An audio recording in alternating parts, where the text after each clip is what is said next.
I'm right now running in Agora, and I came across this building, Teradyne. And what struck me was you've got this other building for another company, and you've got this volleyball court and a basketball court right here. That's not what was interesting. It was this. Play at your own risk. Play at your own risk.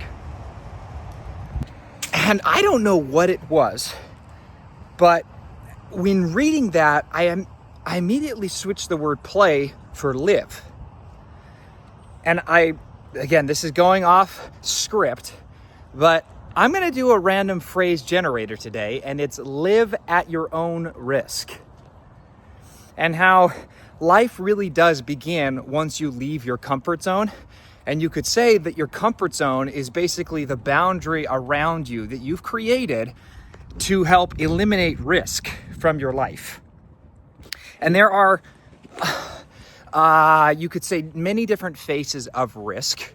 I think the one that in that sense was being used was physical risk. You might die if you know, so that's a risk you need to take. But also there's financial risk, there's psychological risk, there's relational risk, there's emotional risk.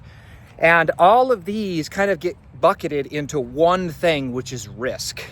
And I feel that whenever I have an insufficient amount of knowledge and understanding on a certain bucket of information or knowledge, I immediately project upon that a level of literal risk, like it's like life and death.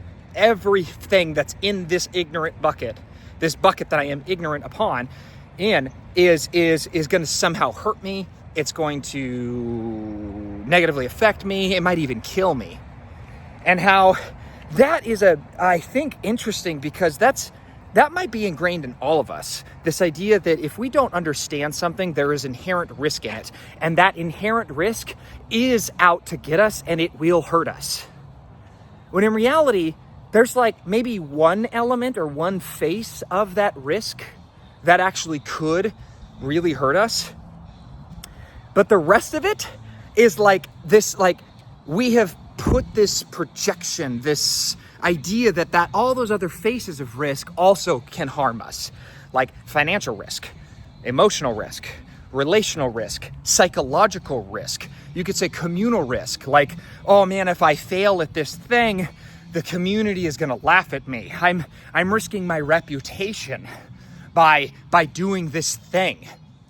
And how that saying, play at your own risk, obviously was only relating to your physical health, because you could get injured.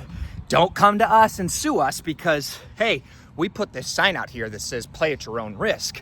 But I think that there's something so much more profound about that idea. Live at your own risk. Because you really don't live until you leave your comfort zone. And what is your comfort zone other than having created this artificial environment around you to help you feel comfortable and safe? You've eradicated enough risk for you to psychologically feel, oh, I'm okay, I'm safe. But it's how in like interfacing and interacting and playing with risk that actually is where you end up living and growing and expanding and becoming what you could become. That's how you actually reach your potential. And so I take that phrase, live at your own risk, and think, how often is our society driven by fear? And how, because we are ignorant upon the topic that is being driven by fear, we think that there's so much risk about this thing that we're like not even going to tap into it. We're not even going to touch it. We're not even going to get close to it. We're going to avoid it like a plague, like a poison.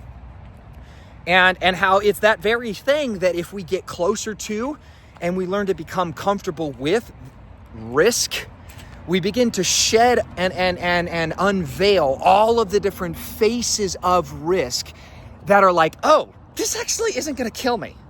Actually, like trying this thing out and failing in front of everyone, like actually people don't really care about me as much as I thought they did. Like, oh, you know what? I thought I was going to be the laughing stock of this whole group. No one even remembers it. I wonder how much of this like perceived fear or risk is driving everything that I'm doing.